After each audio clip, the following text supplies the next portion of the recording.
Bueno, César Augusto, ya vamos a entrar con Gustavo Petro. ¿Se va a poder jugar Colombia? ¿Sí va a poder jugar otro vistoso? Darío, va a ser muy difícil. El partido frente a Uzbekistán, que se mencionó en primera instancia, está caído. Hoy hay dos partidos a puerta cerrada, uno ante las inferiores del Milán, el otro ante las inferiores del Génova, y seguramente en el 11, el 12 o el 10, antes de salir de Italia, Colombia tendría otro amistoso, pero a puerta cerrada, ante un equipo italiano. Óigame, César, y al fin, ¿qué? ¿Perdomo se va o se queda? Mire, la situación de Perdomo, escuchaba a Darcy esta mañana, y Perdomo, una de las grandes críticas que le hacen los dirigentes del fútbol colombiano es que no ha llevado un solo peso a la Dimayor. Él no se puede abanderar de la famosa demanda Telmex y AUNE por los 24.000 millones, porque ese fue un tema que se presentó en diciembre del 2015 y en ese momento la Dimayor, cuando recibió un fallo del Tribunal de Arbitramiento en contra de la Dimayor, que tenía que pagar 24.000 millones, demandaron. Simplemente a Jorge Fernando Perdomo le tocó como presidente que la decisión se echara para atrás. En ese momento se hablaba de un incumplimiento de la primera opción en el contrato. Él dice que contrató muy buenos abogados. Sí, pero los abogados, ya la demanda estaba, ya el tema estaba, pero bueno, cada uno asume como quiere el tema económico, pero los directivos dicen que no ha llevado un solo peso. Más aún, usted recuerda que en el tema del canal Premium, aquí el año pasado aseguró que en enero del 2018 comenzaba en el fútbol colombiano. Pues ya estamos en junio, no ha comenzado y este año no comenzará. Y el hecho de que no haya canal Premium este año para la Dimayor hace que los equipos se estén perdiendo hoy o dejando de ganar por lo menos 30 millones de dólares. Óigame, César, y finalmente el pronóstico reservado, Nacional Tolima. Totalmente reservado. Nacional por la estrella 17, Tolima por la estrella 2, van con las mismas nóminas, Andrés Rojas el árbitro, y es un partido parejo. Aquí, así Nacional mire, aquí siga estamos siendo divididos, favorito. como en el país en política. Pues mi pronóstico es que el Tolimita hoy le mete 2 a Nacional en Puede Ibagué. ganar. Para ¿Y que el quede, suyo, pa' que Darío? quede al aire. El hombre es de tolimense, hay que tener en Y el buena. suyo, Darío. Pero como yo soy paisa y soy hincha nacional de toda la vida, pues esperemos. Vamos con el Tolima del Alba. Juan, mire, es lo que le digo a la niña cuando juega contra Millonarios. Amanecerá y veremos. Ahora le pregunta al doctor Gustavo Petro a quién le va a hacer fuerza. Vamos Tolima grande, ¿Con Tolima cuánto grande. lo dice? Gracias, Patri. Bien, bien. Ya llegamos con el candidato Gustavo Petro. Hamburguesa con, papas agrandadas, papas agrandadas, papas agrandadas. Para todo lo que hace una y otra vez, llegó la tarjeta de crédito Cashback de Citibank. Pague en la app de sus domicilios y más, y le devolvemos el 5%. El descuento siempre está en su tarjeta. Solicítela ya. Vigilado Superintendencia Financiera de Colombia. Aplican condiciones y restricciones. Visite www.citibank.com.co/cashback. Cuando tienes un sueño que parece imposible y un día decides abrazarlo, y en ese caminar descubres que ese sueño no es solo tuyo, que millones te acompañan, es un impulso que de repente se convierte en un huracán de fuerza incontenible. Es el cambio que la gente pide a gritos, no más de lo mismo, no más corrupción. La esperanza crece, el sueño de cambio se hace realidad. 17 de junio, Gustavo Petro, presidente. Publicidad política pagada. ¿Qué es la felicidad? Felicidad es tener el tiempo a mi favor y poder solicitar mis autorizaciones por el app Colmédica. Todo esto sin salir de mi estudio. En Colmédica pensamos en usted. Por eso con nuestro app podrá pedir sus citas médicas y realizar trámites desde cualquier lugar. Es que no es lo mismo tener un plan de salud que estar feliz con Colmédica. Ingrese a www.felizconcolmedica.com y verá la diferencia. Colmédica, medicina prepagada, vigilado Supersalud.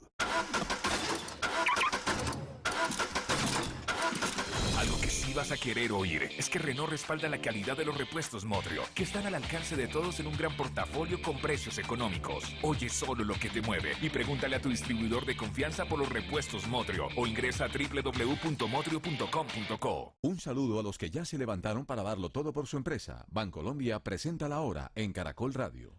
7:40. Sin importar los obstáculos o las metas que parecen inalcanzables, tú decidiste tener tu propia empresa y cada día trabajas duro para hacerla crecer. Por eso, para ti y todos los que luchan por lo que hacen, nació Negocios Pyme Bancolombia, para acompañarte, prepararte, inspirarte y conectarte en cada momento de tu empresa. Te esperamos en grupobancolombia.com/negociospyme. Es el momento de todos. Bancolombia. Vigilado Superintendencia Financiera de Colombia. Darío Arizmendi es Caracol Radio. 7:41, bienvenido, doctor Gustavo Petro. ¿Cómo está, Darío? ¿Qué tal? Bien, hombre, ¿qué se siente a 10 días de las elecciones? De la segunda vuelta definitiva, porque no hay más. Darla con todo. ¿Pero duerme más tranquilo o igual? ¿A usted eso no lo desvela?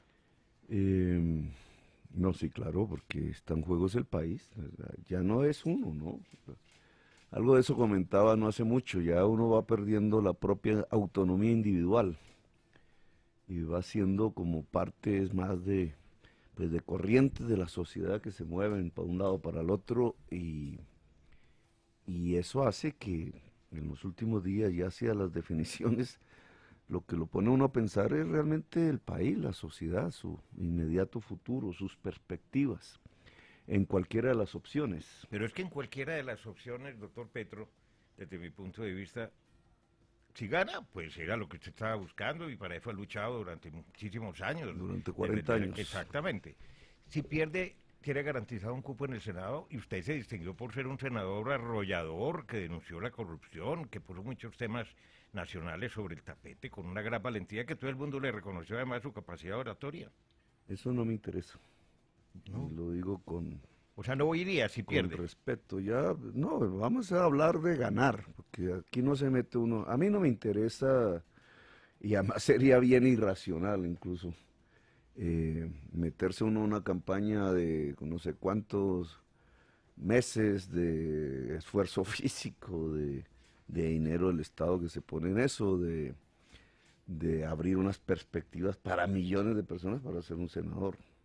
Se entiende, ese camino sería más fácil de otra manera e incluso más eficaz, porque si ese hubiera sido mi intención, pues encabezo una lista al Senado y saco, no sé, 10 senadores, algo así, o quizás más, al estilo Uribe. No, ese no es el objetivo de esta campaña. El objetivo de esta campaña es ganar.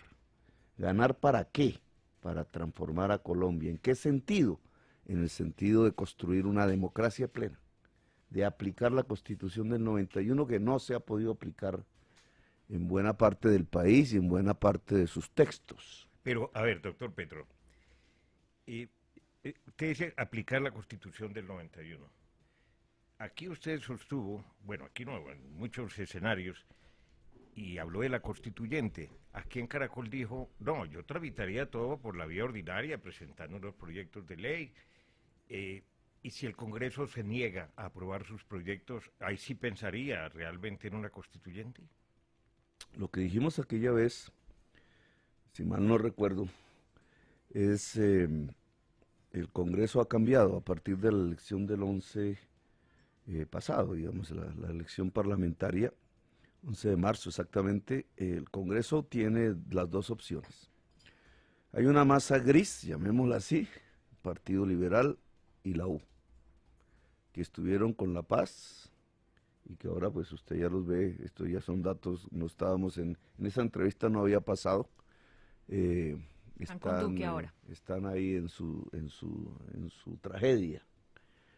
Entonces, hay una bancada mayoritaria que es alternativa, 27% fueron los cálculos, aún no se sabe con exactitud. Y hay una bancada minoritaria, pero que entre el Partido Conservador y el uribismo, no logra la mayoría del Congreso. Y todo depende de quién gane la presidencia.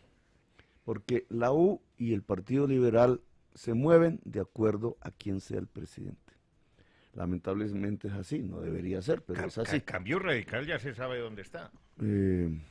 Por eso, entonces digamos, entre la U, el Partido Liberal y la bancada alternativa habría mayoría absoluta en el Senado, si el presidente estuviera por la paz.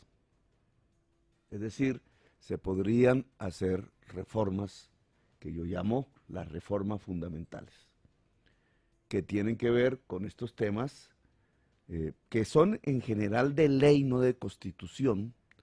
Solo de constitución habría que modificar el artículo de la educación, que poner el original de la Constitución del 91. Los ingresos para la educación crecerán más que proporcionalmente que los ingresos corrientes de la nación para poder financiar el esfuerzo educativo que nos proponemos. Pero el resto, la transformación de la salud es de ley, las posibilidades de tránsito hacia la economía productiva es de ley de acción gubernamental. Casi que de entrada podemos empezar a manejar temas sin, digamos, por la vía de la acción propiamente administrativa. Los asuntos que tienen que ver con la justicia son de la Constitución. Y aquí, digamos, el Congreso tendría para reformar la Constitución dos temas fundamentales, la justicia y la educación. La educación para devolverle los recursos. Se perdieron 83 billones de pesos por las reformas de recorte que le hizo Pastrana y Uribe, que las volvió perpetuas, con destino a la guerra.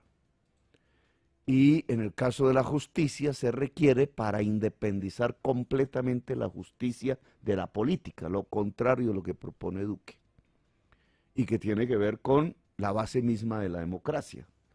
Si uno independiza la justicia del poder gubernamental, está hablando de democracia. Si uno supedita la justicia al poder gubernamental, está hablando de dictadura. Entonces, respecto a su propuesta, a su pregunta, habría hoy la posibilidad de tramitar, si gano la presidencia de la República, las reformas democráticas vía Congreso. Y si no lo hace, por cualquier razón, lo hará porque el método, digamos, además de que el presidente pesa en el Congreso, digamos, pesa en el Congreso. Y hay un 27% que ya estaría con el presidente si el presidente es Petro, en el Senado de la República. Es decir, el esfuerzo no es tan grande para tener una mayoría para pasar los proyectos fundamentales, no todos, obviamente muchísimos tendrán otras derivas, pero los fundamentales, que es lo que nos interesa, el de la educación, el de la justicia, el de la reforma política, y de la reforma agraria, y el de la salud, la reforma agraria, ahí hay instrumentos. En mis debates he dicho que no es sino aplicar el impuesto predial que ya existe en la ley.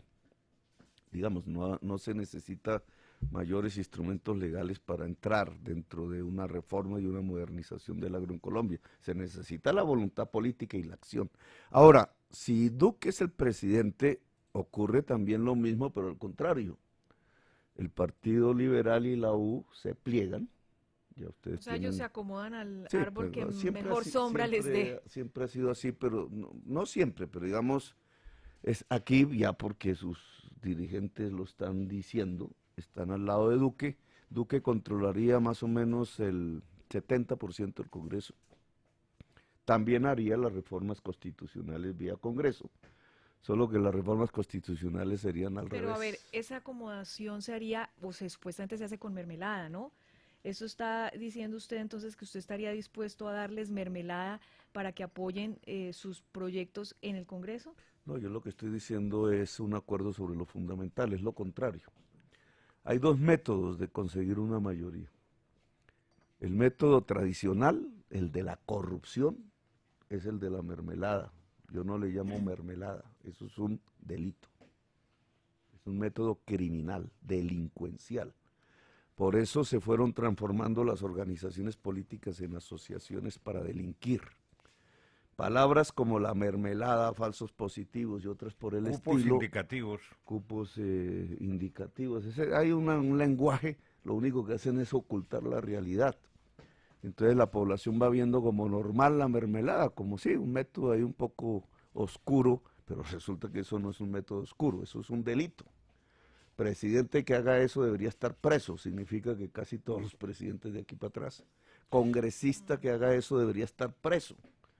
Eso implicaría que el proceso de la parapolítica se quedaría chiquito. No, la palabra oculta una inmensa realidad y es que estamos en un régimen de corrupción y que estamos siendo dirigidos de manera delincuencial para mantener el poder. Ese no es el método de la Colombia humana, obviamente, porque nosotros hemos propuesto es acabar con la corrupción en Colombia. Y por algo los aliados políticos en esta segunda vuelta son tan diferentes. Todas las asociaciones para delinquir se fueron con Duque. Y nosotros nos hemos quedado con las fuerzas ciudadanas. y el debate está entre ciudadanías y maquinarias. Y en esa medida, ¿cuál es el método para llevar al Congreso a tomar decisiones, sabiendo que tenemos un 27% del Senado?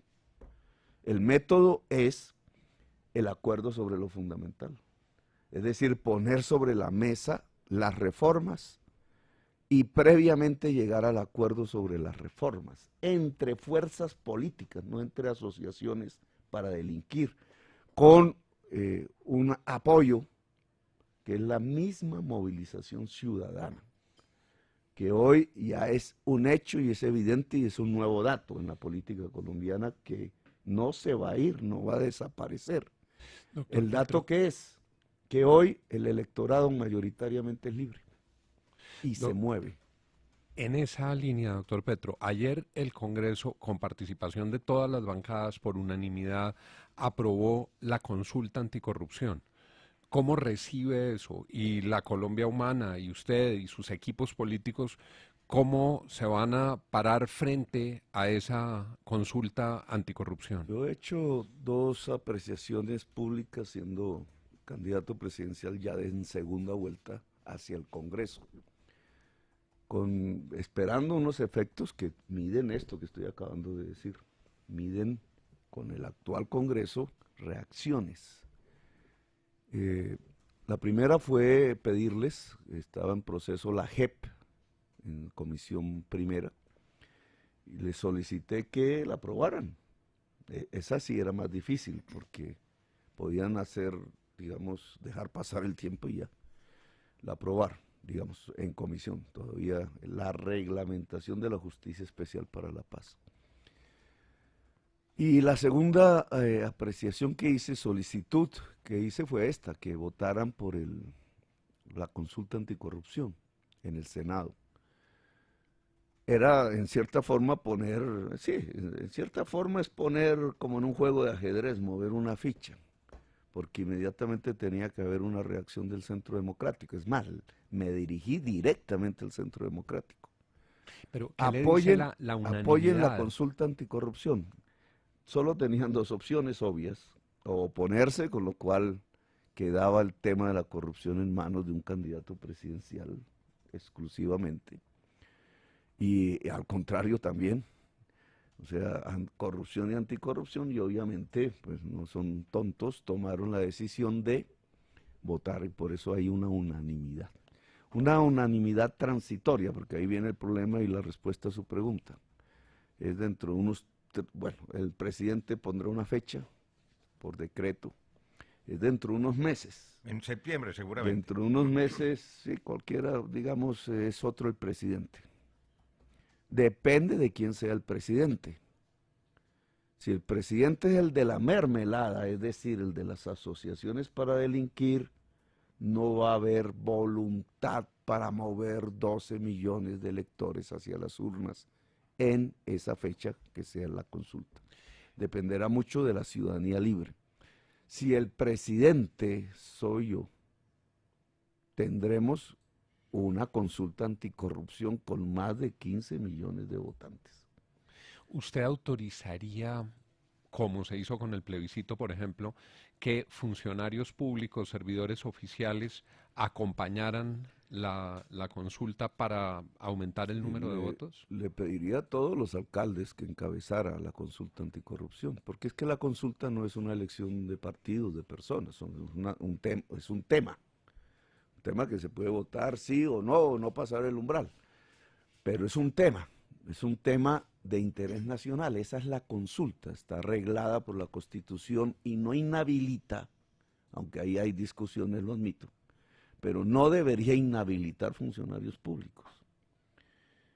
Es el Estado el primer interesado en zafarse de la corrupción, porque un Estado carcomido por la corrupción, con metástasis de la corrupción, como es el actual Estado colombiano, no es viable, no es legítimo, se hunde en la violencia finalmente. Doctor Petro, ¿cómo se cocinó la llegada y el apoyo que se hizo público anoche de Ingrid Betancourt? Ella me llamó hacía muchos años, yo no la había vuelto a ver desde incluso antes de su secuestro, por allá en esa época. Recuerdo, la última vez recuerdo que hablé con Clara Rojas. Ella estaba en una lista cámara y estábamos viendo cómo fusionábamos fuerzas para el Congreso. Yo ya no me acuerdo cuántos años, más de una década. Ellos ya estaban en Oxígeno Verde y Ingrid era candidata presidencial. Y en eso estábamos y fue la última vez. Y después vino todo el tema de las FARC. Recuerde usted que yo marché contra las FARC y se me provocó una enorme discusión al interior del Polo en aquella fecha, no me acuerdo cuál fue. Fue una jornada memorable, cerca de 4 o 5 millones de colombianos salieron a tuve un sentimiento agridulce en ese día. ¿Por qué? Yo venía marchando más o menos por el Centro Internacional, íbamos por la séptima, y había una formación nazi ahí, digamos, en medio de la marcha, una especie de orden cerrado, le llaman a eso, semimilitar. Y entonces la existencia de ellos no me sorprendió porque sabemos que están ahí, pero eso es tercera fuerza, yo no me acuerdo cómo se llama. Pero lo que me sorprendió fue la gente sacándoles fotos y tomándose fotos con ellos. Y ahí me dio ya una cosa es estar contra la FARC y otra cosa es estar con los nazis. Pero a ver, Ingrid Betancourt no llegó en ese momento, no era una candidata de izquierda, por eso se atrevió a meterse en la selva diciendo que a ella no la secuestraban. Yo creo que Colombia está tan en la extrema derecha que considera de izquierda lo que es de centro. Pero ¿cómo va a decir usted y ese que es un dato centro, ese es un dato de esta campaña también, porque yo lo he sufrido en carne propia. ¿A usted no le da vergüenza decir que es de centro? Es que usted no es de centro, nadie a usted lo reconoce y lo identifica con el centro. Yo no he dicho eso, lo que estoy diciendo es, Darío, si me pones bien cuidado, antes del prejuicio, ojo que el prejuicio a veces afecta la razón. Lo que estoy diciendo es que posiciones que en cualquier parte del mundo serían de centro, aquí son consideradas de extrema izquierda. Me refiero a Ingrid. El programa levantado por Ingrid Betancourt es de centro. Pues en ese entonces, en Oxígeno Verde, como candidata presidencial, era de centro. Es que ¿quién dijo que la lucha contra la corrupción es de izquierda? No, pero muchas de sus tesis... Entonces, en el caso de Ingrid, ahora usted se ha referido a mí, entonces me permite hablar también de mi caso personal. Vamos a poner un ejemplo, la propuesta que desató más polémica y más cadenas del odio, le llamo yo, o sea, la base sobre la cual construyeron más manipulación la campaña uribista, es el tema de la tierra. Lo entiendo porque es que ellos son los representantes del latifundio improductivo en Colombia, es decir, lo más anacrónico y atrasado. En alguna entrevista yo dije, es que eso no es capitalista. Y se burlaban por ahí. Ay, ahora Petro se volvió capitalista. Entonces, que la reforma de la tierra en Colombia fue propuesta por el Partido Liberal y por un presidente de la República que la llevó al máximo, después casi le dan golpe de Estado, que fue Alfonso López Pumarejo, la ley 200, ley de tierras, y la reforma constitucional del 36. Solo hasta que el M-19 logró mayoría en la Asamblea Constituyente se pudo hacer una reforma más profunda que la de López Pumarejo a la Constitución del 86. Nosotros derogamos la Constitución de 1886, un siglo después, un siglo de muchas luchas liberales después. Pero voy al tema. Cuando nosotros decimos, por ejemplo, que el campesino se vuelva de clase media en el campo colombiano, teniendo tierra fértil, porque la tierra es la base, no la condición única, pero sí sine qua non, es decir, indispensable para que un campesino pueda aumentar sus ingresos. Campesino y tierra fértil. Yo diría campesina además, porque como sucede en la medicina, ahora la mayoría es femenina. ¿Eso es de izquierda? Pues si usted va a Estados Unidos o va al Canadá, por poner un ejemplo, depende de cómo le vaya a dar la tierra, ¿es de izquierda o es de centro? O si va a Nueva Zelanda, Entonces se encuentra que los campesinos son granjeros, es decir, tienen tal cantidad de tierra que les permite que sus hijos vayan a la universidad, que su casa no tenga nada que... Pero el problema en Colombia del estado de los campesinos es problema de propietarios. Sí, señor, es un problema de la tenencia de la tierra. Y entonces se lo voy a poner más, aquí ya uno empieza a tener problemas de comunicación. ¿Por qué el problema de la tierra es el causante, o la tenencia de la tierra es la causante de la pobreza del mundo campesino, que llega a un 80% de acuerdo al daño? ¿No es la guerra? La guerra es el producto, no la causa. Y aquí empieza a ver las diferencias, digamos, de esquemas de ideas. La guerra es el producto de un sistema feudal de tenencia de la tierra. Y permítame este término feudal ponerlo, porque por eso no es capitalista. Pero usted no permitiría agroindustria, la posibilidad de explotar de manera extensiva, intensiva tierra. Bueno, entonces usted ya está hablando en términos de modernización de la tierra. Es que lo que Pero a tenemos... manos del Estado o de los particulares. Antes, para lograr una industrialización y una modernización de la producción agraria, usted tiene que salir del feudalismo. ¿Qué es lo que tiene hoy? De 15 millones de hectáreas fértiles, y vamos a concentrarnos allí, que no es mucha tierra, es el 10% de la extensión de Colombia. En ese 10%, que es el Valle del Magdalena, el Caribe, el Piedemonte Llanero y algo en el Valle del Río Cauca y alguito en la sabana de Bogotá, ese es los 15 millones de hectáreas, la mayor parte en el Caribe, no produce usted en 12 millones de hectáreas ni una mata de yuca. Nada. Son estepas, por ponerle, son praderas, es pasto. La esconden bajo el uso de ganadería extensiva, pero no es eso.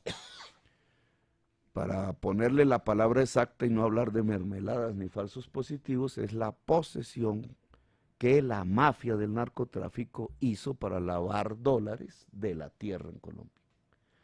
Venía de atrás el problema, venía de la incapacidad del Partido Liberal, incluso por razones de violencia, y de la incapacidad en general de la sociedad colombiana de hacer su reforma agraria, tal como lo hicieron los Estados Unidos, porque tú... Darcy, no, Vicky no. Vicky, es otra hora y en otro medio. ¿Eso sonó perverso o no sonó perverso? No. Mire, aquí cada rato a ella le dicen Darcy y a Darcy le dicen Erika. Oiga, ¿y qué tal que Darcy le dijera a usted, Chávez? Espero no haberme metido en camisa de 11 varas. Por favor. No. Vicky y yo somos grandes amigas. Eso me alegra mucho. Entonces, dígame, porque aquí Oiga, es difícil, candidato Petro, pero... es difícil encontrar lealtades, pero vamos al tema. Cuando tú dices el método es lo que diferencia, ¿cierto? Sí. El método norteamericano fue violentísimo. Es lo que vemos en las películas como La Conquista del Oeste. El método europeo fue más violento. Le quitaban la cabeza a los reyes y a las reinas. La Revolución Francesa. El método chino fue una revolución en toda la línea de la palabra y una guerra, imagínese. El método soviético ni lo cuento. Yo y López Pumarejo, y ahí la gracia de esta propuesta, eso no significaba que los gringos entonces fueran de extrema izquierda o los europeos fueran de extrema izquierda, depende. La Revolución Francesa era de izquierda, pues para Ordóñez sí, porque Ordóñez está en la extrema derecha, entonces ellos son de la idea de que todo lo que trajo la Revolución Francesa, incluidas nuestras repúblicas, porque nosotros nacemos de eso, es de izquierda, es comunista, es demoníaca, porque además lo pintan con matices religiosos porque ellos son del Concilio de Trento, imagínense lo que va a elegir a Colombia, de lo cual la Iglesia Católica se ha arrepentido y ha pedido perdón a toda la humanidad públicamente. De eso que la Iglesia Católica ha pedido perdón, que es la Inquisición que mataba a mujeres porque sabían leer, y que bien lo hace el Papa, los papas al pedir perdón hoy por eso, entonces hay un gran defensor en la candidatura opuesta, el señor Ordóñez. que es de esa extrema porque defiende el Concilio de Trento de 1532, y me disculpan si me equivoco. Oiga, doctor en la Petro, fecha. mire una Pero pregunta. vuelvo al tema. Haciéndole seguimiento a su discurso, fíjese que uno, en términos de ideas políticas y oyendo sus alocuciones y grabaciones, usted citaba mucho a Pizarro y a Bateman hace unos 15 años. Después citaba mucho a Hugo Chávez. Hoy cita mucho a López Pumarejo, a Galán y a Álvaro Gómez, que precisamente fue secuestrado por el M-19. ¿En qué línea ideológica de esas tres está actualmente Gustavo Petro? En su perversidad.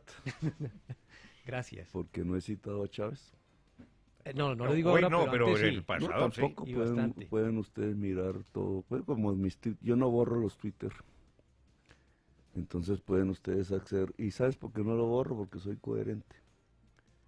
Y no porque crea que hay que pensar en doctrinas y quedarse amarrado a doctrinas. Yo sé que el pensamiento se mueve, fluye. Pero he sido coherente, entonces no tengo esa necesidad de borrar trinos. Puede revisarlos en la época, digamos, mientras existía el Twitter. Y verá que eso no es cierto. Lo que usted acaba de decir no es cierto.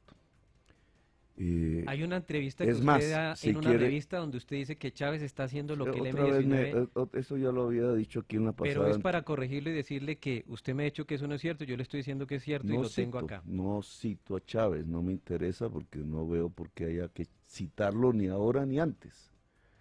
Y tengo mi opinión al respecto y supongo que ahora hablamos porque para eso usted hizo esa pregunta. Pero le voy a decir, lo que pasa es que ya me sacó del tema del agro y quiero responderlo. Los únicos que propusieron una salida pacífica a este tema de la tenencia premoderna de la tierra fueron los japoneses. Los japoneses lo hicieron pacíficamente, salieron de su feudalismo sin mayor derramamiento de sangre. La película El último samurái cuenta el único hecho de sangre. La invito a verla. La vimos. Pero no solamente para verla al estilo de verse una película y distraerse, sino de ver qué pasaba ahí socialmente. Pues esa es la forma como el Japón se industrializó. Hablemos de Colombia. Como se volvió una Petro. potencia. Esa manera pacífica de resolver el problema de la tierra en el Japón, que dio paso a un gran país industrial, es lo que planteaba López Pumarejo en Colombia. A ver, hablemos de otra tesis suya. Y entonces, esa tesis, ¿cuál era? López Pumarejo lo dijo en su ley de 200, hay que ponerle impuesto a la improductividad de la tierra fértil en grandes extensiones. Pero eso ya lo ha tratado muchas veces, permítanme, porque el tiempo corre. Ustedes mismos me lo preguntan porque me dijeron que si era de extrema izquierda y Ya entonces dijo les que no. estoy demostrando cómo incluso la reforma que más debate ha provocado es una reforma de centro. ¿Lo tiro a otra reforma? Entonces es un método pacífico para modernizar el campo en Colombia. Eso está claro. desde Esa su punto de vista. modernización del campo es socialista, porque usted mismo me lo preguntó. Pregunté. ¿Es estatización de la tierra? Yo lo que estoy diciendo es, si el poseedor actual de la tierra no quiere pagar ese impuesto, pero es un gran tenedor, porque en Boyacá mis amigos uribistas le están diciendo al minifundista campesino productor de papa, oiga, Petro le va a expropiar la tierra. Oiga, mentiroso. Es que ya ese tipo de actitud política revela la actitud delincuencial de una política. Doctor Petro. Porque en primer lugar, el productor de papa es productivo. No estamos hablando de eso. Estamos hablando de tierras no productivas siendo fértiles. Y en segundo lugar, el productor de papa en Boyacá es minifundista. Y yo estoy hablando de poseedores de más de 500 hectáreas de tierra que siendo fértil no producen. ¿Y qué estamos diciendo? ¿Que le vamos a expropiar? No. Estamos diciendo que se le pone un impuesto que podría dejar de pagar si produce. Yo tengo aquí el Si aguacate. produce, como usted dijo, Darío, en términos modernos. Pero entonces es un estímulo para que usted habló de produzca la comprar, de que el tierra. Estado le Yo tengo- comprara y le Exacto. pagara con bonos. Entonces, si el poseedor de esa tierra no quiere pagar el impuesto y no quiere producir, pues tiene una segunda opción que era la de López Pumarejo, vender la tierra. Se la puede comprar usted si quiere producir o se la puede comprar el Estado. ¿Para qué la compraría el Estado? ¿Para ponerse el Estado él mismo a producir la papa? No, para entregárselo al pequeño y mediano empresario que quiere producir la papa o el maíz o el aguacate que se volvió famoso y el campesinado para volverlo de clase media. Si el campesinado en Colombia se vuelve de clase media, las causas de la violencia desaparecen en Colombia. Las razones del narcotráfico desde el punto de vista de la producción de hoja de coca desaparecen en Colombia. Y económicamente tenemos un proceso de industrialización en las grandes ciudades, es decir, la posibilidad de incluir a este 60% de la población colombiana que está en las ciudades rebuscándose con ingresos por debajo del salario mínimo, en pobreza, en condiciones de volverse industriales, empresarios con iniciativa privada, pero es una iniciativa privada, Darío, que no es de 5 magnates, como hasta ahora es en Colombia. Es una iniciativa privada que es de millones y millones de colombianos. Bueno, como esto no es una conferencia, doctor Petro, avancemos. Yo Ahora tengo sí. aquí el aguacate que me dio su amiga María José Pizarro, que dice, a propósito de las tierras, para corregir esta injusticia, la de la concentración de las tierras, gravará con altos impuestos solo latifundios improductivos de más de 1.000 hectáreas para que sus dueños los produzcan o los vendan al Estado, y dice el aguacate, y a su vez los devuelvan a los campesinos. Sí. ¿Cómo? ¿Cómo se devuelve? Pero eso está en la ley.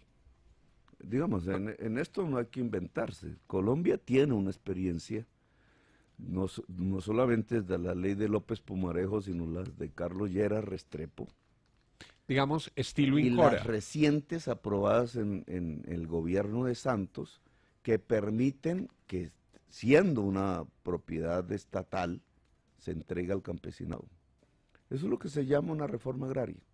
Ahora, fíjate que el mecanismo no es violento ni es de expropiación, es un mecanismo de mercado.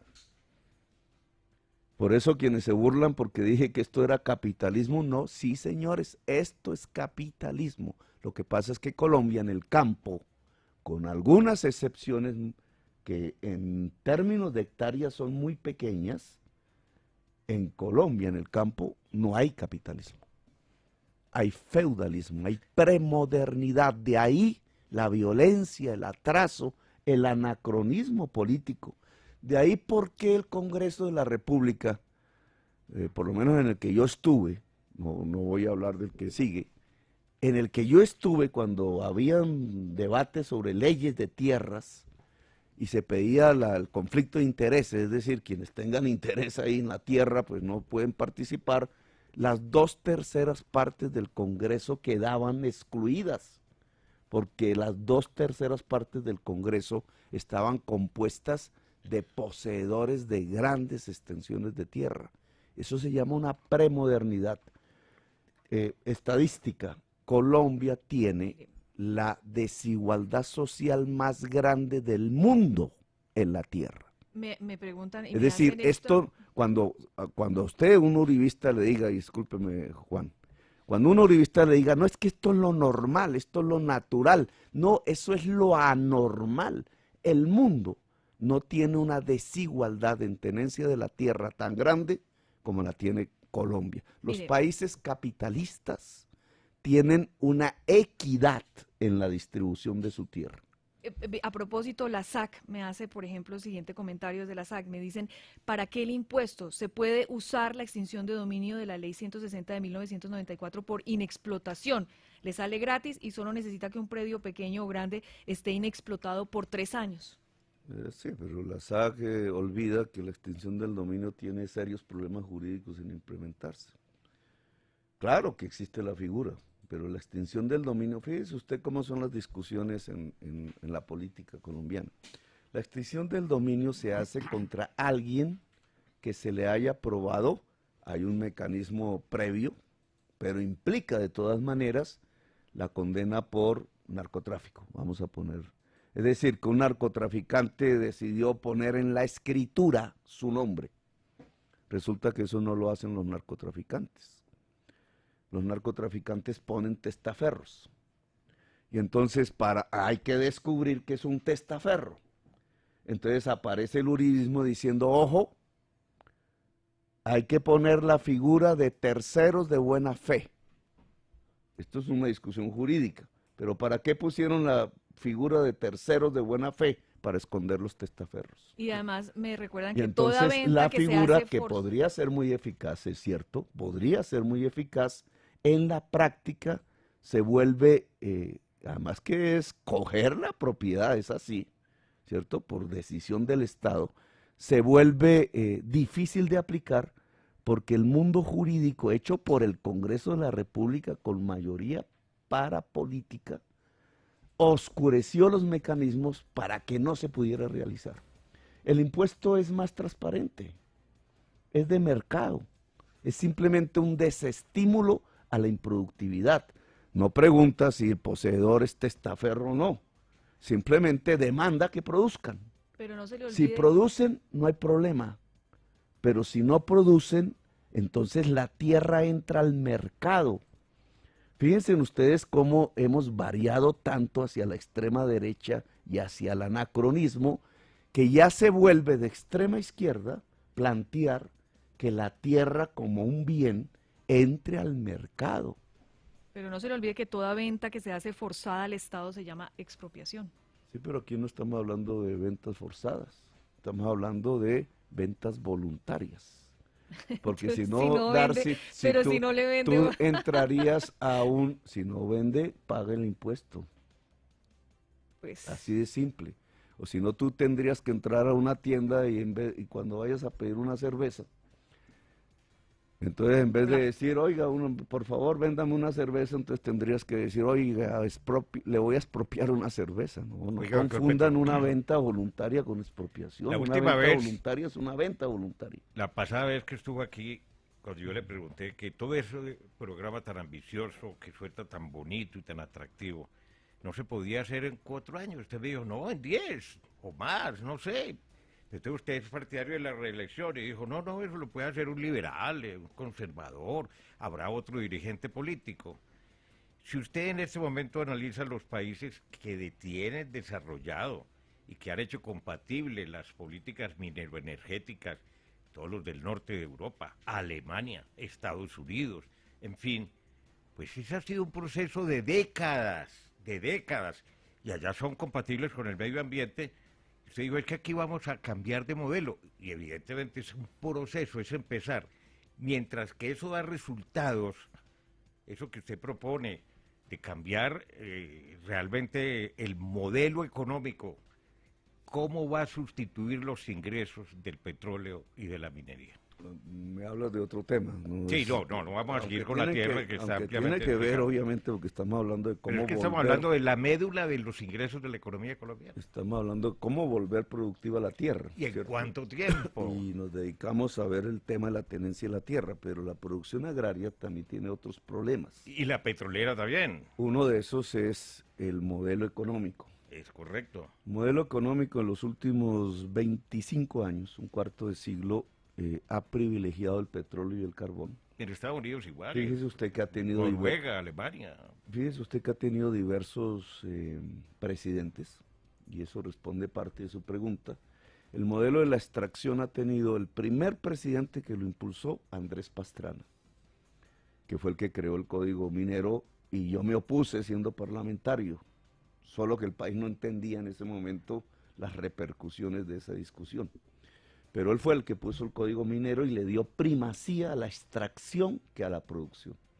Después siguió Uribe, sus 8 años, ese sí que profundizó el tema, y Santos no cambió el modelo. Entonces tenemos 3 presidentes diferentes y cerca de 20 años de práctica continua de ese modelo. ¿Cómo va a conseguir los recursos? Entonces, ¿En 4 o en 10? No, a ver, vamos con calma.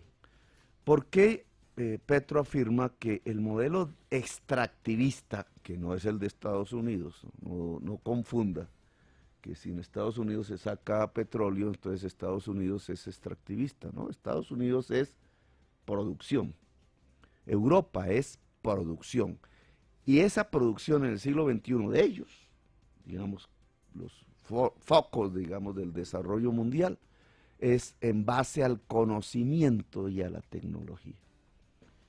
Y es por eso que son países grandes y poderosos económicamente. Son países productivos y la base de su producción es el conocimiento y por tanto la tecnología. ¿Y eso no se puede aplicar en Colombia? Bueno, entonces es lo que yo quiero.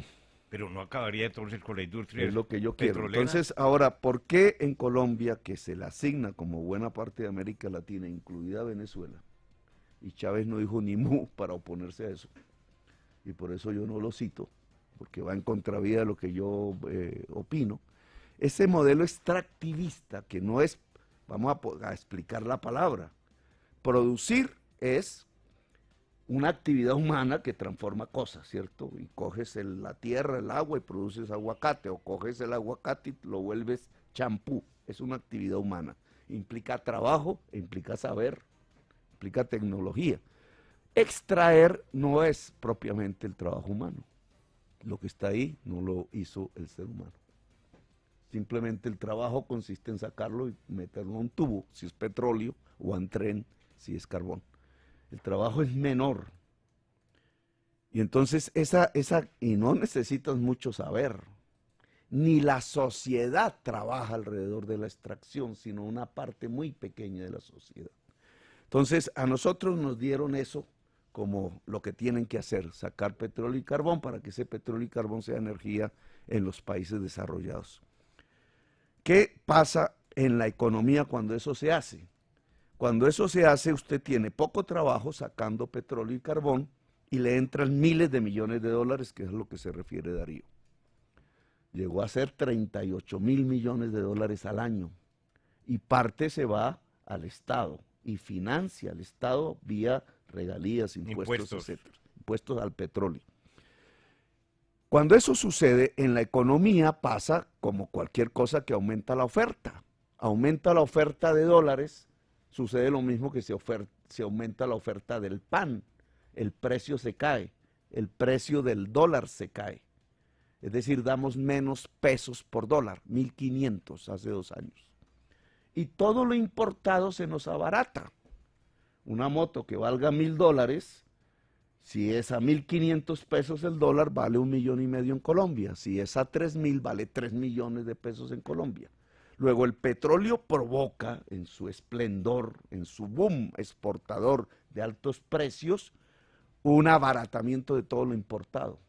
Pero ¿con qué dólares? ¿Cómo va a sacar usted los recursos que generan en ya voy para allá, en impuestos y en empleo? Estoy explicándole a la audiencia que esto no es una conferencia. y a usted, Darío, la enfermedad holandesa. De esa nos habló la vez pasada. Si el dólar se abarata y todo lo importado se abarata, empiezas a arruinar la producción nacional agraria e industrial.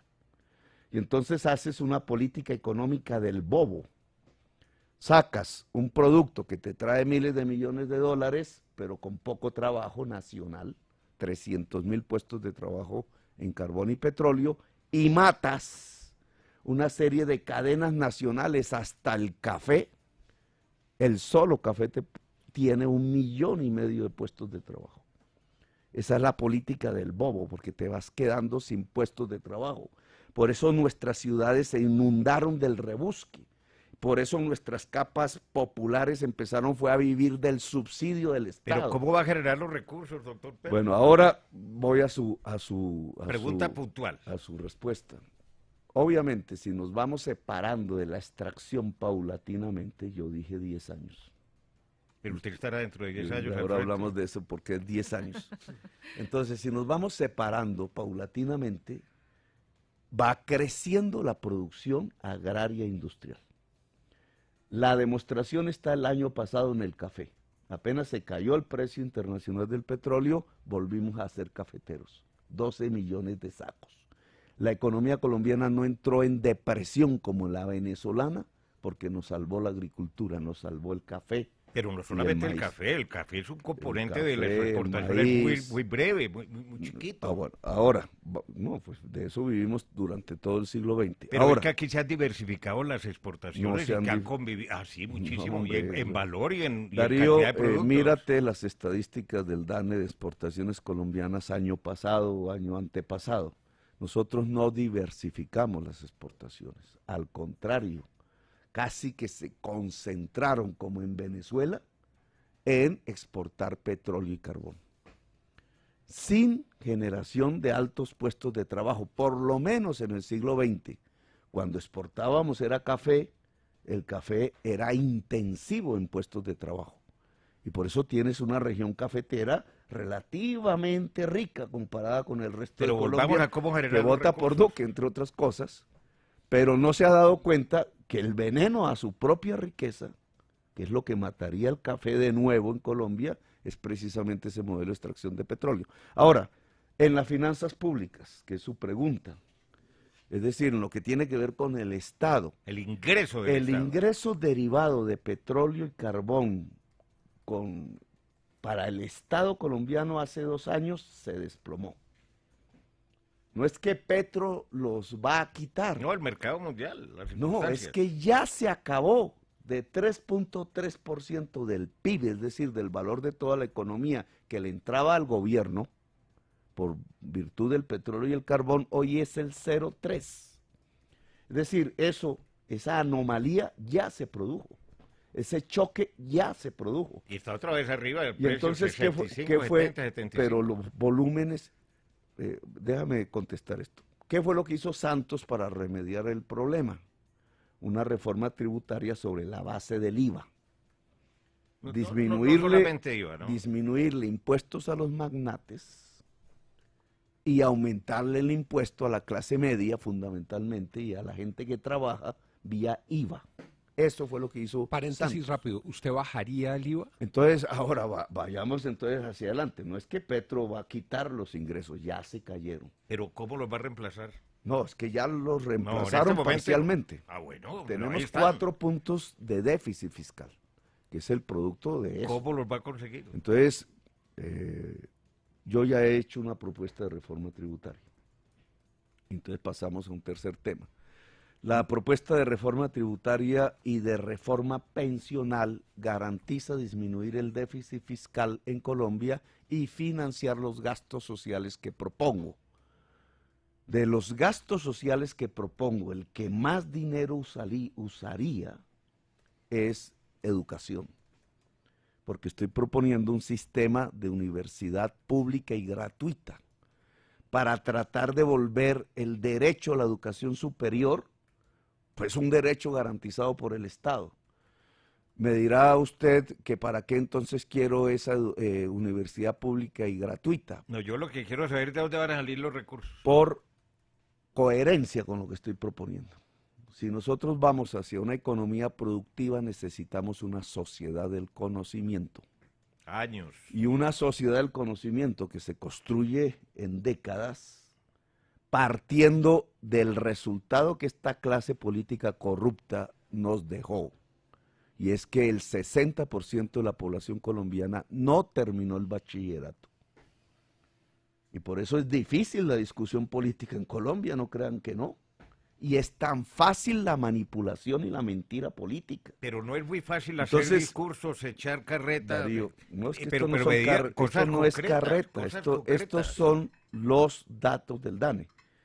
Y no me quiero meter en la profesión de ustedes, pero a mí sí me parece dramático que después de 2 siglos de vida republicana, el balance que nos entregan sea el de una sociedad en donde el 60% de la población no haya terminado el bachillerato. Y si vamos al campo, que es el 90% de la población rural no terminó la primaria. ¿Ustedes creen que así se desarrolla un país? Por eso mi propuesta es, no que vamos a saltar a que toda la población pueda terminar la universidad porque no lo hacemos en 4 años, pero por lo menos que la juventud actual pueda tener el acceso como derecho a una universidad sin que le Ya tiren cambió de tema, la mire. puerta en la cara. No, no. Entonces eso vale Recursos. 14 billones de pesos, usted que quiere hablar de plata. Sí, sí, de plata.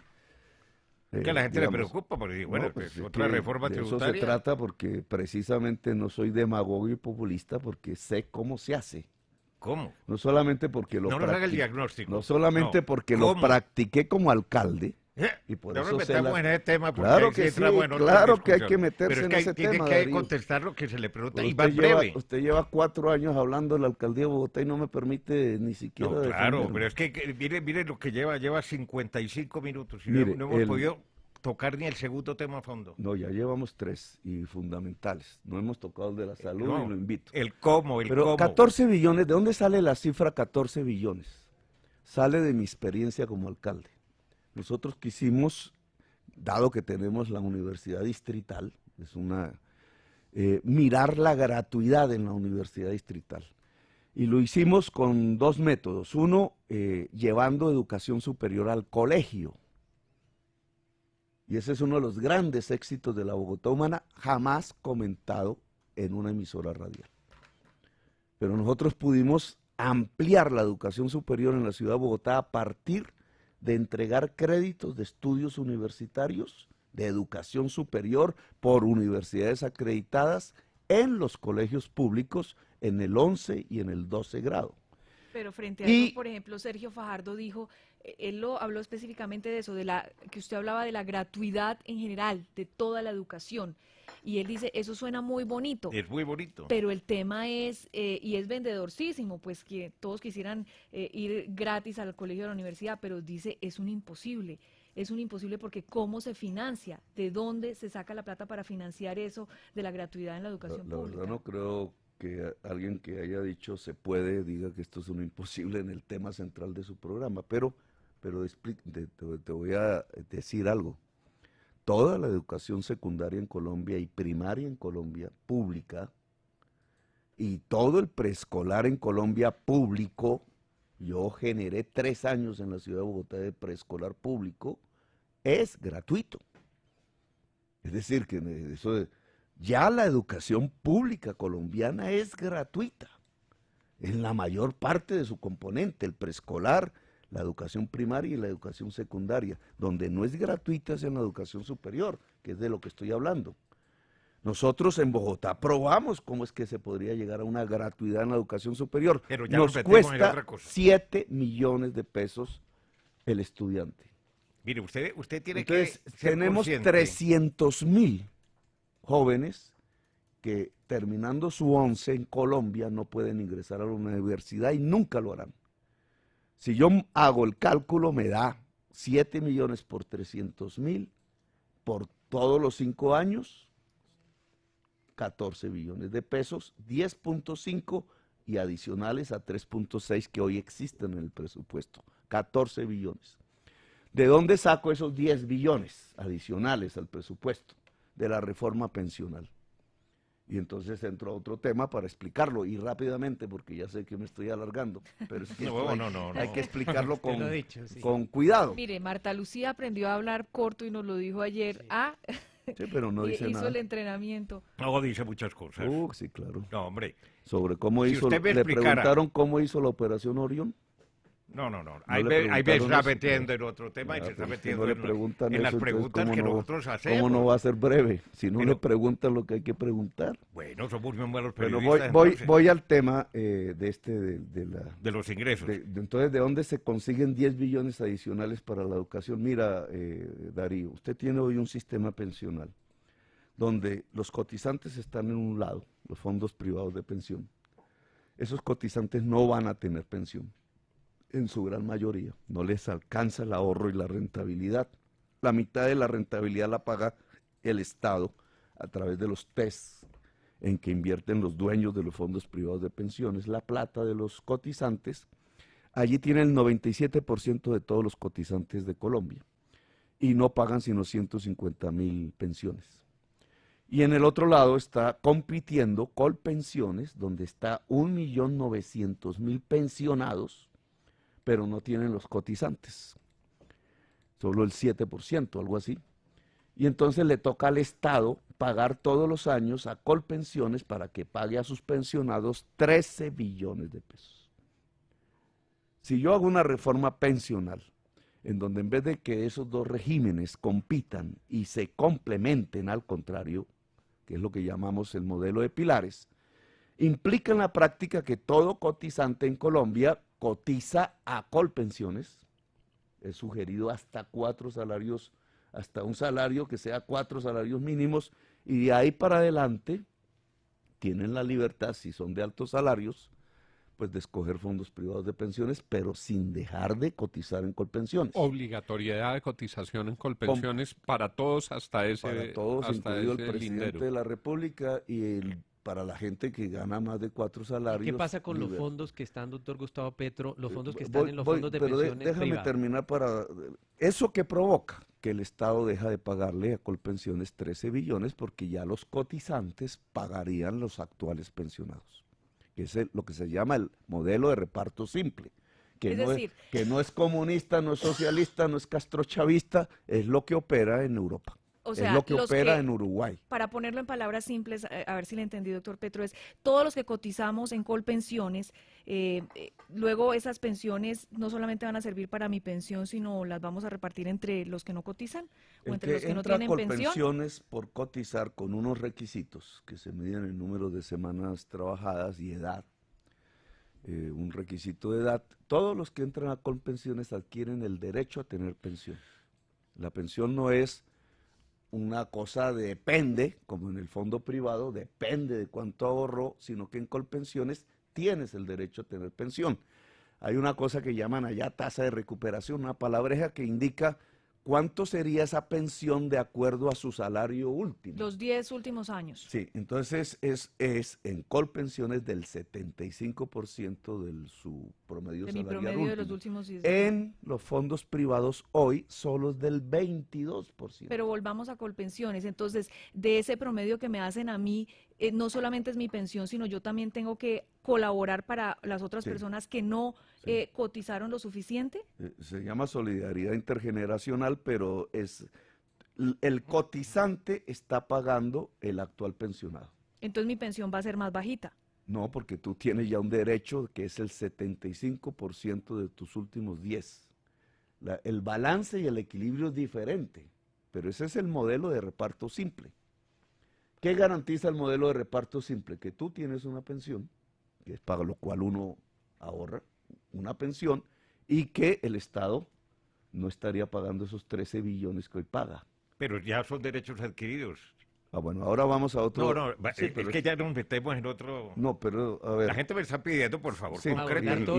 y lo respondo. Claro, nosotros pero no sin conferencia. Nosotros no estamos... las conferencias hay que escucharlas de vez en cuando. Sí, pero esto no es Radio Nacional de Colombia, ¿no? Pero me da Bueno, el una tiempo... cadena dado que privada no me que tiene tienes- sus no me reglas. tienes aquí todos los días, entonces... El stock, es decir, usted está en un fondo privado, lleva ahorrando 10 años, vamos a poner un ejemplo, y lleva tanto dinero, le llegan una factura.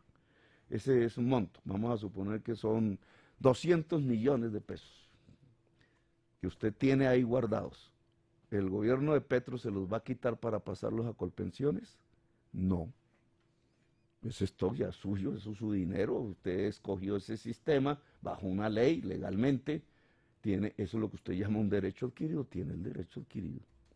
Es para el flujo, a partir de la reforma en adelante, entonces el cotizante empieza a cotizar en Colpensiones. Para resolver el problema de caja de los faltantes corrientes año tras año, en vez de que tenga que salir del presupuesto Colpensiones nacional, y el déficit la del propuesta Estado. es que esos nuevos recursos no salgan de presupuesto nacional, sino de los nuevos cotizantes que hoy son los que están en los fondos. Ese es el Si la resumen. economía colombiana se va volviendo cada vez más productiva y menos extractivista, cada vez habrá más Pero dinero ¿sabe de qué? cotizantes ¿Cómo se va a en volver, Colpensiones. cómo se va a volver más atractiva y productiva si usted llega al poder con todas esas ideas y con todos esos discursos y con toda su habilidad?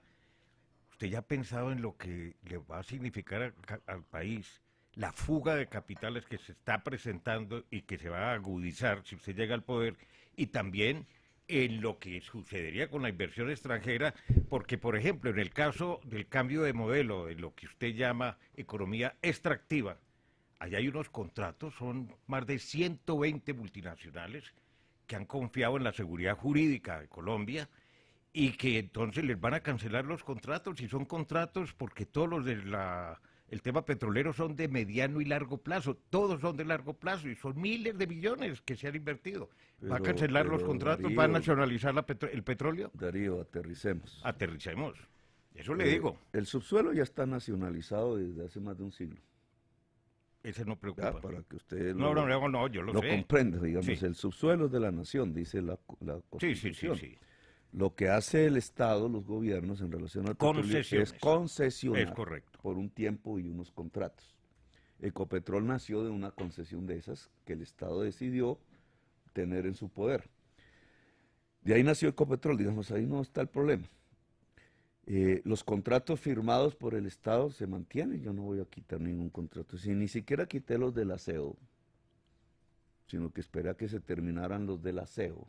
Aquí son en 25, Bogotá, 30 años. ¿cierto? Esperé a que se terminaran y vamos a presentar después un informe se terminaron de contrato por contrato. Bueno. Y ahí dice usted, esto es imposible, yo tengo que expropiar. Bueno, no. Ah. Usted no es propio usted no es propio lo que es suyo.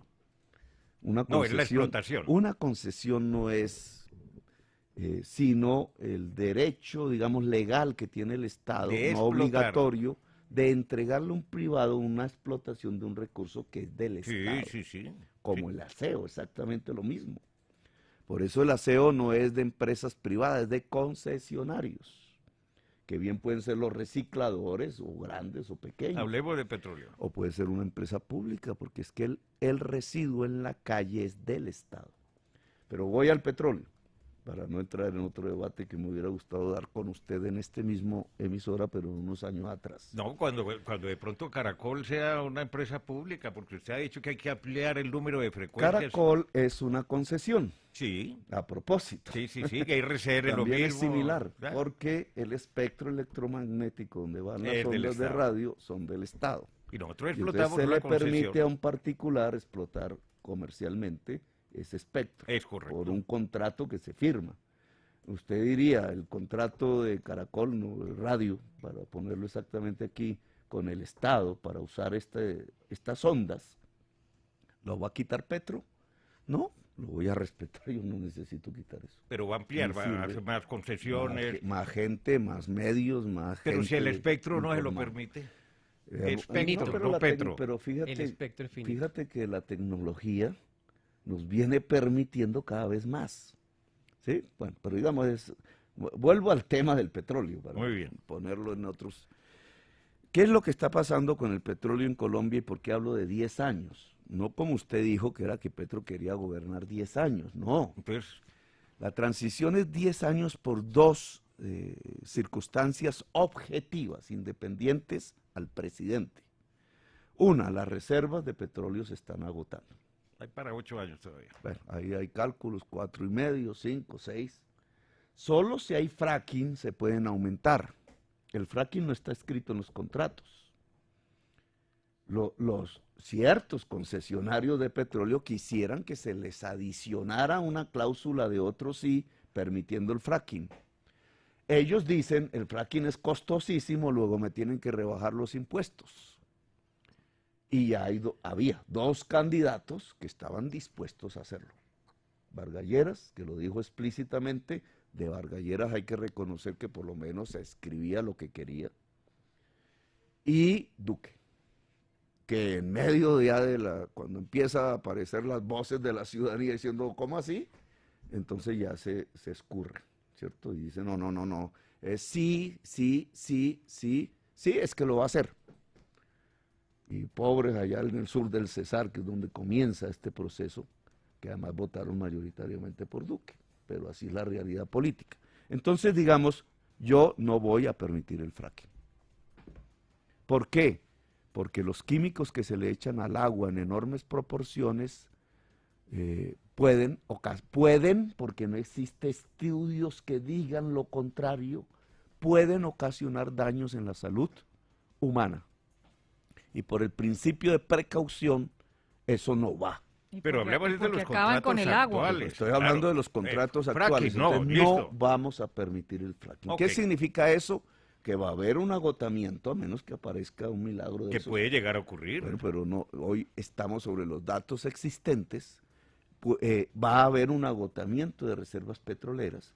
Por eso, aún si aumenta el precio del petróleo como este año, la exportación de petróleo colombiano disminuye en valor de dólares. ¿Por qué?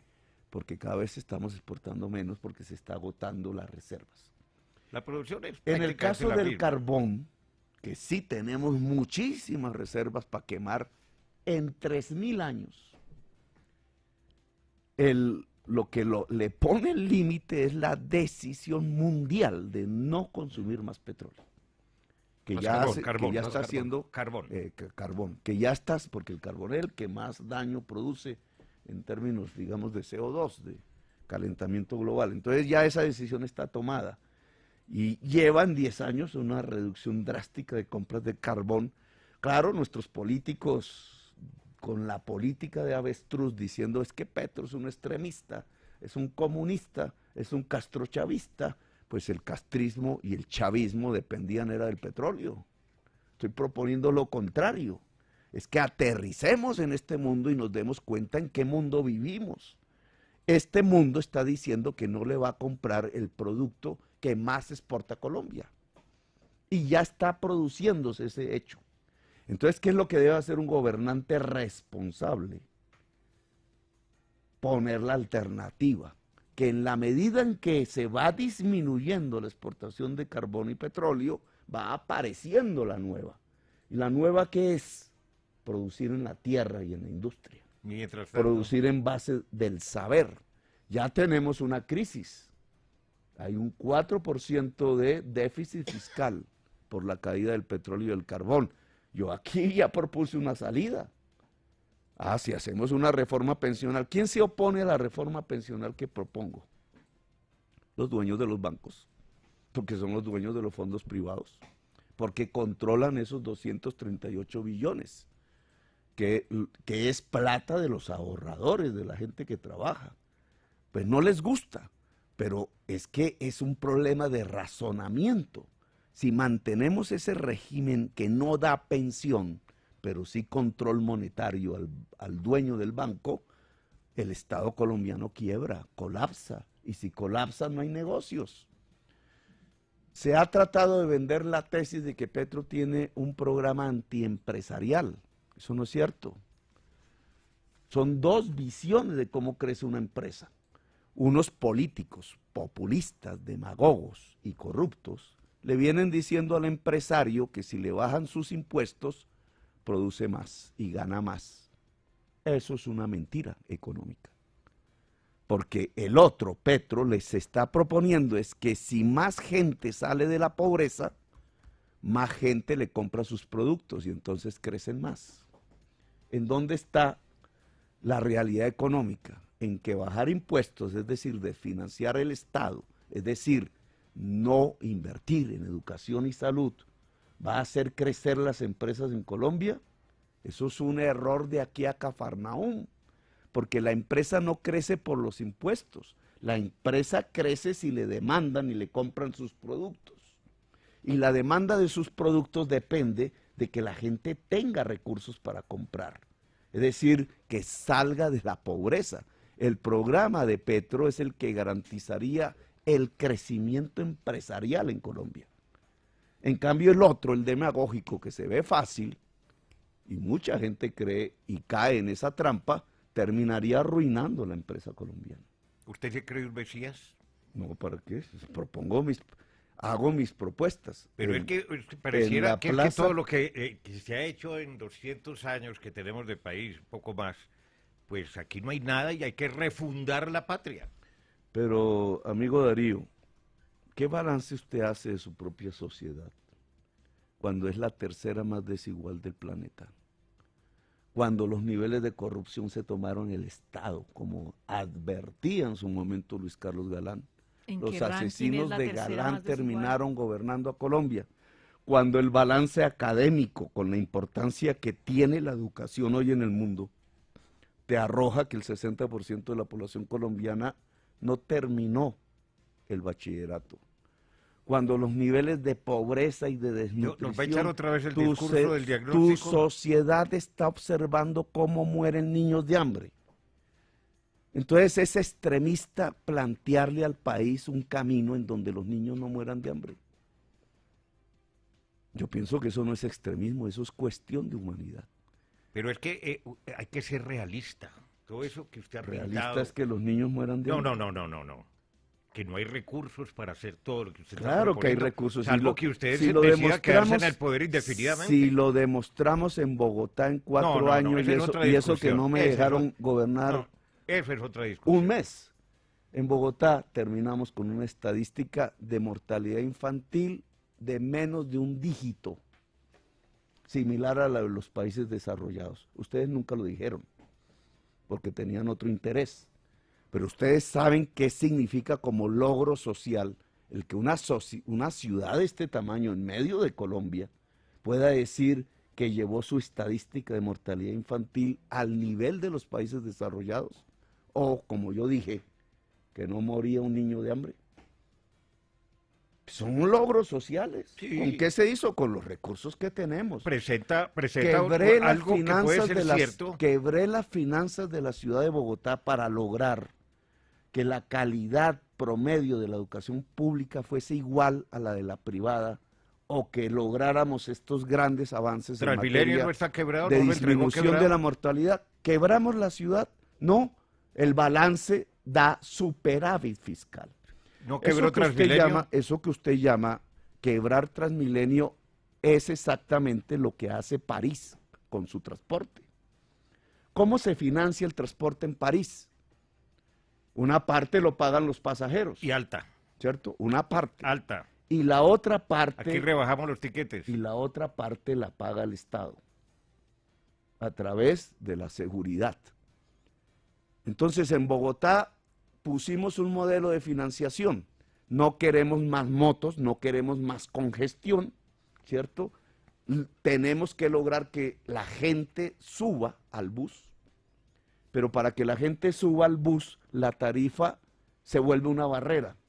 Entonces decidimos cofinanciar y lo puse en mi programa de gobierno de la Bogotá Humana antes de las elecciones. Vamos a cofinanciar el transporte. Una parte lo paga el pasajero y otra parte la paga el Estado. A eso que paga el Estado usted le llama quiebra. No, es así como se financian todos los sistemas de transporte moderno del mundo. Es una cofinanciación entre pasajeros y Estado. ¿Por qué? Porque al salirle barata la tarifa al pasajero, de acuerdo a sus ingresos, el pasajero no se compra necesariamente un carro o no lo usa, o una moto y congestiona menos la ciudad. Esa es la gracia de un sistema de transporte masivo. Ahora, el sistema de transporte masivo de Bogotá solo a partir de buses es altamente ineficiente porque sus costos operacionales son crecientes. No porque el Bogotá tenga un alcalde que usted bautizó de malo, llamado Petro, sino porque todo sistema basado en buses tiene costos operacionales crecientes. Y ese es el gran problema del transporte masivo en Colombia. Entonces los alcaldes obligados van subiendo las tarifas y lo que van observando es que su ciudad se llena de cada vez más motos, con una caída de la calidad de vida sustancial en todas las grandes ciudades de Colombia.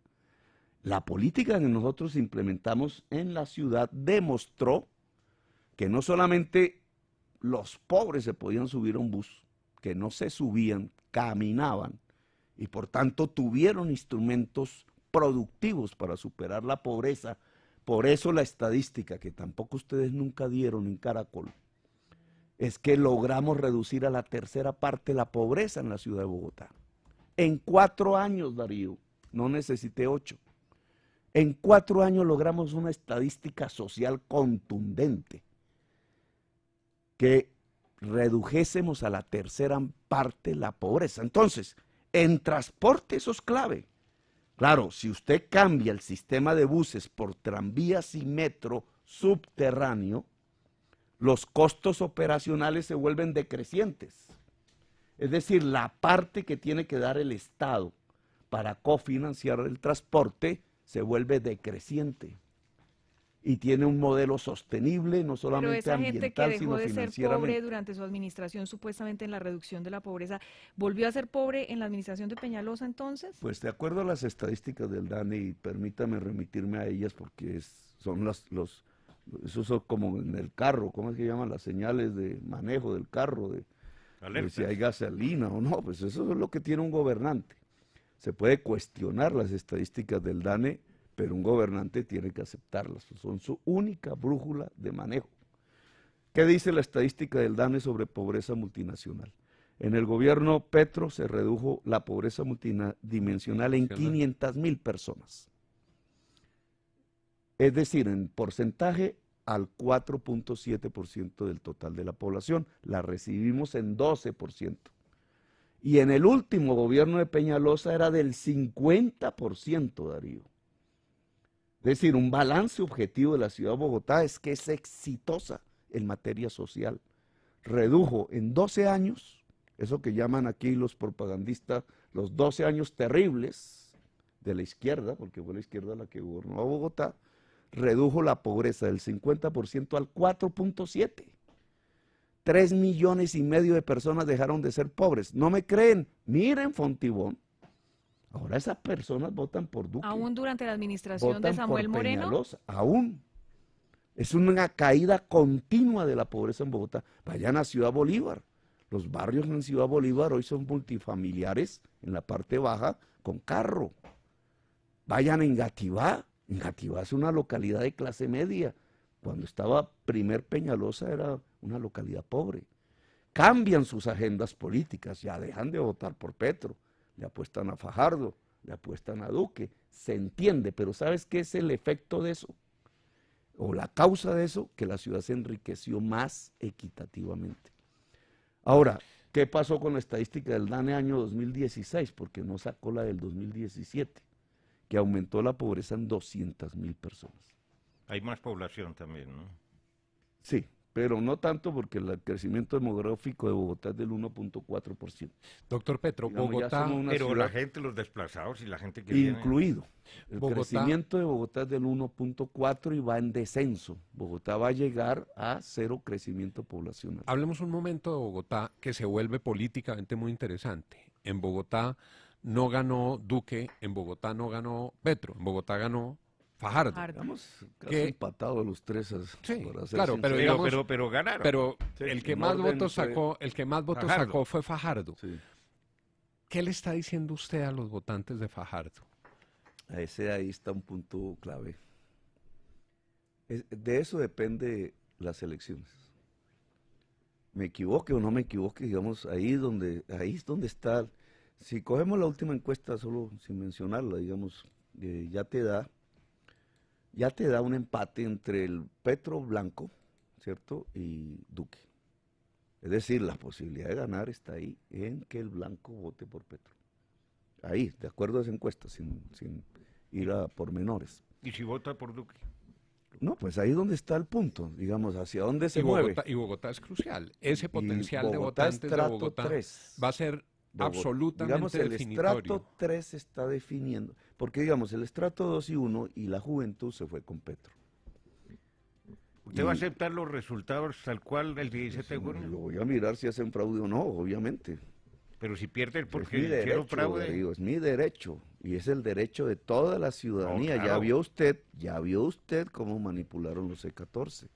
Eso no es que se hizo solo para Petro, eso viene haciéndose desde hace tiempos en Colombia.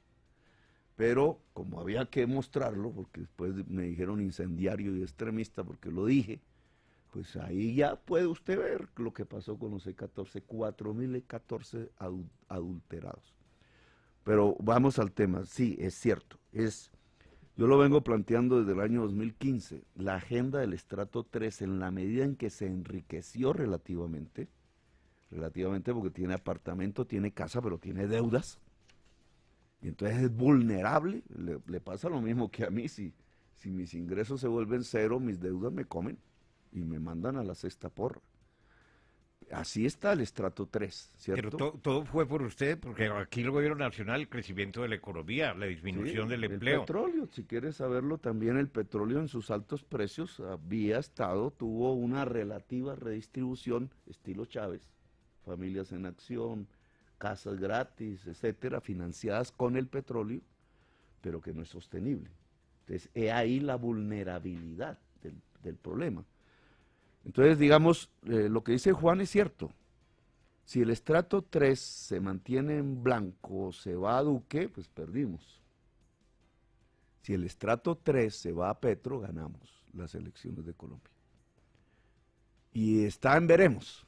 En este momento está en veremos el estrato 3 urbano de Colombia, de las grandes ciudades. Y obviamente Bogotá se vuelve clave. Ese habitante de Suba, estrato 3, que es un asalariado o es un pequeño cuentapropista, le llaman ahora, o en Fontibón o en Kennedy, ese es el que puede determinar, conjuntamente con sus iguales en Cali, en Medellín y en Barranquilla, quién es el presidente. Y la agenda, y ahí el tema. Entonces, la campaña de Duque, su estrategia, se dedica en decirle a la gente de estrato 3 que yo los voy a expropiar. A la señora al señor del taxi, a la señora del salón de belleza. Que no hablan del latifundio, no hablan de esto que hablamos aquí. No, hablan es del señor taxista, del señor que tiene su negocito en cualquier barrio de Bogotá o de Medellín. Es una mentira, pero esa es su estrategia. Ellos saben que si esa mentira es captada, ganan. Su estrategia es la mentira. A mí me toca ¿La suya no es la demagogia? Sí, pero ya, a ver, si usted, Darío, me puede probar que la reforma pensional que propuse no le entrega al Estado colombiano 13 billones de pesos para financiar la educación superior que propongo, me puede decir demagogo. Pero primero tiene que demostrármelo. Sí, pero mire, es que usted Porque está si pensando en la usted fuga de capitales, si usted no me está pensando puede, en la desinversión. Y le iba a responder el tema de la fuga de capitales. Cuando yo llegué a la alcaldía, ¿la inversión extranjera en la ciudad de Bogotá aumentó o disminuyó? Por la economía general del país también. ¿Aumentó o disminuyó? No lo conocían ni conocían a fondo sus propuestas. Otro es el Petro. Al contrario, aumentó. Digan las cosas como es.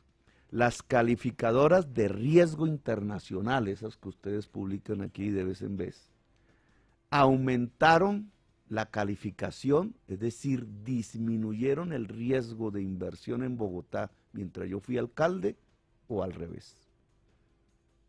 Pues díganlo, aumentaron la calificación de inversión.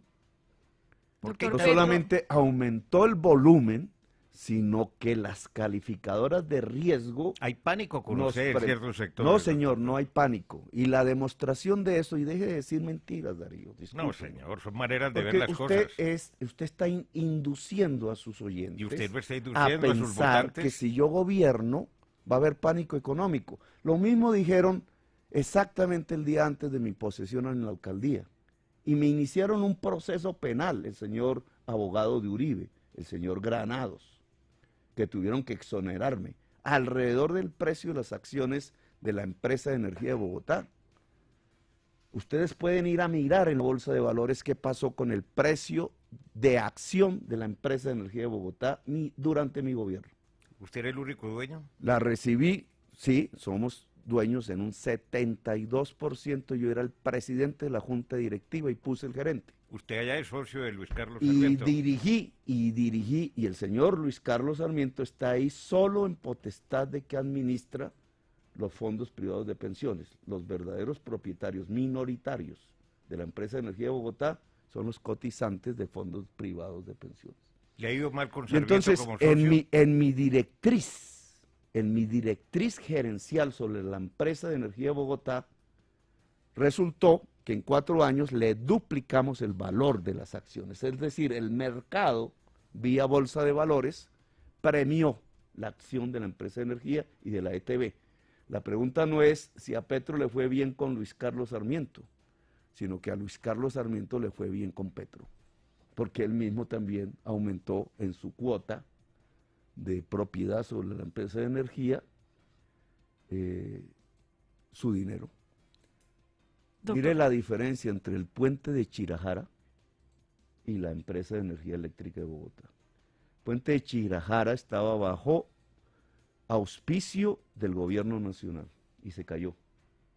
Y ahí se fueron plata de los fondos privados de pensiones. Y en cambio en la EEB, que estaba bajo mi conducción, creció. ¿Quién era el mal gerente? Y dentro de ese manejo de la Y empresa, desde ese punto de vista, ahora hacia la nación, ¿ustedes creen que un gobierno como el de Petro, que está mostrando cómo se disminuye el déficit fiscal, cómo se hace una reforma que estimule la producción tributaria y no que se recarga sobre la clase media, como hizo Santos y como propone Duque? Yo estoy diciendo, hay que gravar los capitales improductivos en Colombia. ¿Para qué? Para que se vuelvan productivos. La tierra fértil en grandes cantidades que no produce es uno, pero también la salida de dineros a los paraísos fiscales. O eso no se llama fuga de capital. Esa es la verdadera fuga de capital y es a manos llenas en Colombia, producto de orígenes oscuros del dinero. Pues yo no voy a permitir que se fugue el capital de esa manera. Si van a remesar dineros al exterior, debe haber un impuesto que ya existía en Colombia, el impuesto de remesas, porque ese es un impuesto sobre la improductividad. La renta presuntiva es un impuesto sobre la improductividad. Las exenciones, al quitarlas, premian la producción. Si hay un impuesto sobre el dividendo, y miren este caso particular, mientras cualquier asalariado, así sea de altos salarios, paga impuesto de retefuente, todo congresista paga impuestos de retefuente, apenas le pagan su salario altísimo, Pero la misma persona, siendo dueña de capital, si saca la plata de la empresa en forma de dividendos, no paga impuesto. Pero doctor Petro, ahí es donde usted está hablando de pagar impuestos. Yo, digamos, quiero decirle que uno de los principales problemas que sabemos es el tema de la evasión de impuestos. Sí. Si más gente pagara sus impuestos como debería, pues tendríamos una base mucho mayor y eso es lo que se ha tratado con las reformas tributarias. ¿Usted paga sus impuestos? ¿Hubo una polémica alrededor de su declaración de renta? Todos los asalariados pagamos el impuesto de antemano. ¿Cuándo presentó su declaración de renta Es que del el 2016? impuesto no se paga en la declaración de renta, Darcy. Eso pero para los digamos, grandes capitales es también, cierto. también es se cierto, paga en la porque declaración si- de renta. Si su patrimonio, Pero etcétera, lo de la ¿verdad? fecha es importante. Pero para los asalariados, Darcy, los que tenemos nuestra condición de vivir del salario, que yo llevo 2 años Como sin vivir nosotros. de ningún salario, los que tenemos la condición de vivir del salario pagamos nuestro impuesto en algo que se llama la retefuente.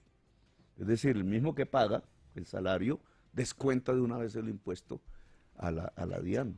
Nosotros tenemos esa condición. Ahora, la injusticia está en que mientras al asalariado le pasa eso, el dueño de capital, cuando saca el dinero de la empresa para su pecunio personal, no paga impuesto. Pero ¿cuándo el presentó impuesto a usted su dividendo. declaración de renta, doctor Petro? Mira, todas mis declaraciones de renta han sido presentadas a tiempo, excepto la última. ¿Y sabes por qué? Porque yo no tenía ni idea cómo poner en una declaración de renta una multa que me impusieron de $100 millones. Y en esa discusión de cómo poner eso en una declaración de renta, había otra segunda discusión, y me disculpa, pero en mi caso personal. Y es que ese impuesto, esa multa, se podía caer por una decisión judicial. Que a la postre pues sucedió, no estoy diciendo mentiras, todo el mundo aquí sabe que la justicia decidió que era absolutamente ilegal la multa que se me había impuesto por parte del Contralor. Una persona que vive así, ¿cómo maneja eso en la declaración de renta? Cuando tiene la tranquilidad de que pagó sus impuestos, además. Entonces, ¿por qué la presentó tardíamente? Porque tuve que dirimir primero el asunto en los estrados judiciales. Pero esa decisión salió el año pasado. Esa decisión,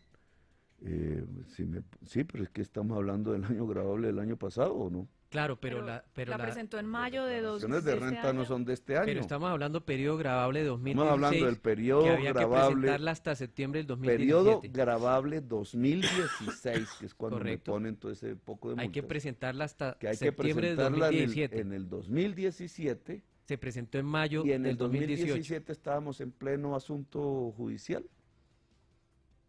Y yo quise esperar la decisión, así de simple. ¿Por qué? Porque 100 millones de dólares o se ponen o no se ponen. Es una decisión judicial. No se ponen como ganancia mía. Es que era al contrario, es que era una multa contra mí. Entonces no estaba en ninguna tarea de evasión. Yo no soy de los que mandan capitales a los paraísos fiscales. Doctor Yo Petro. vivo de mi salario. Y todas las cosas que tengo solo son producto de mi salario. No me he robado un peso y mis impuestos fueron pagados de antemano, como todo asalariado colombiano, vía RTF. Me dice su asesor que se tiene que ir ya, Pero, que tiene una entrevista en El Espectador. Lleva ahora 32 minutos. Ay, Darío, pero entonces, como usted me había llamado demagogo, entonces le dije No, que no, me no, demostrara. no, eso Él no está apreciaciones. muy amañado. Son apreciaciones. Pero imagínense si no.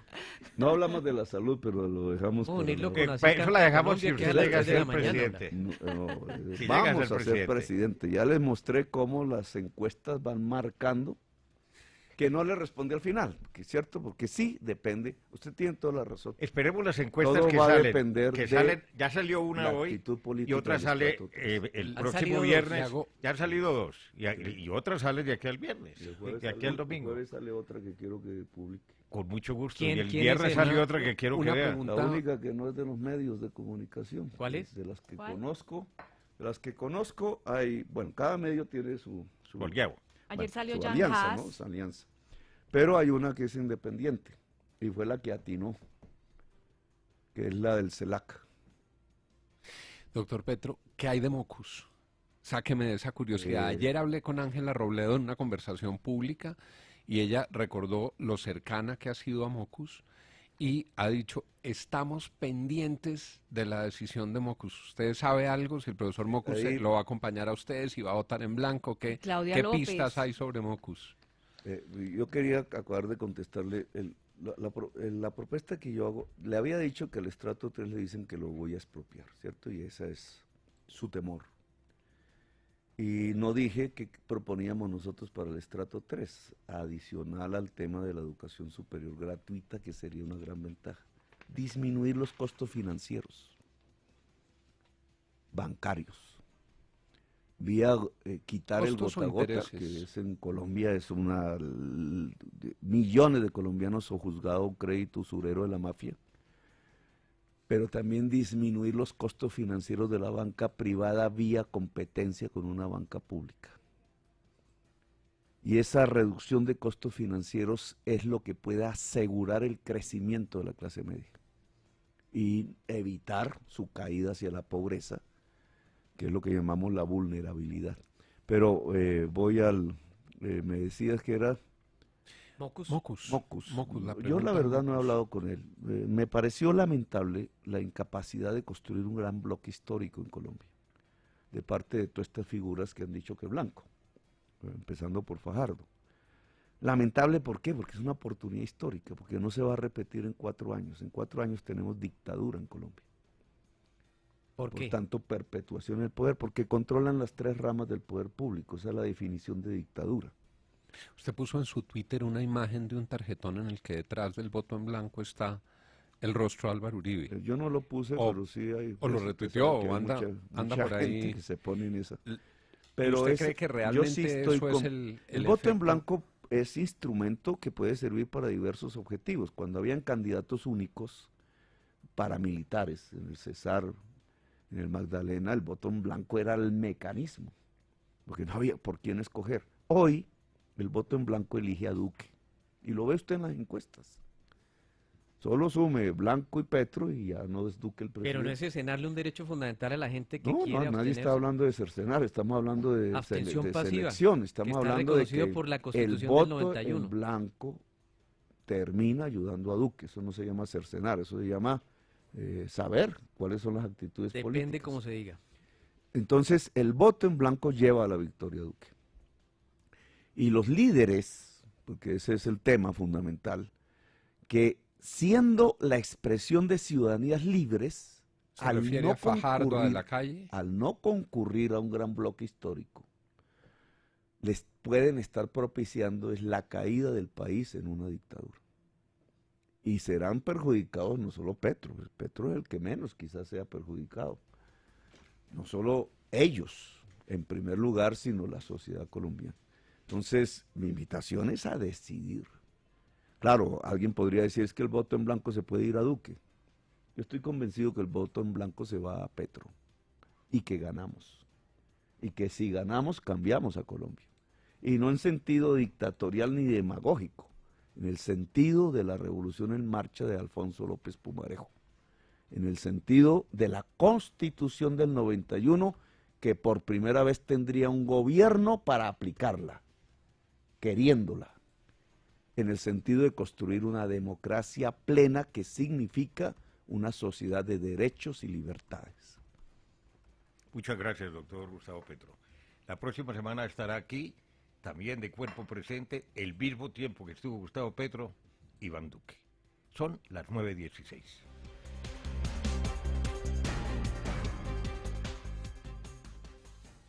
Es un fitoterapéutico, no exceder su consumo. Lee indicaciones y contraindicaciones en la etiqueta. Si los síntomas persisten, consulte.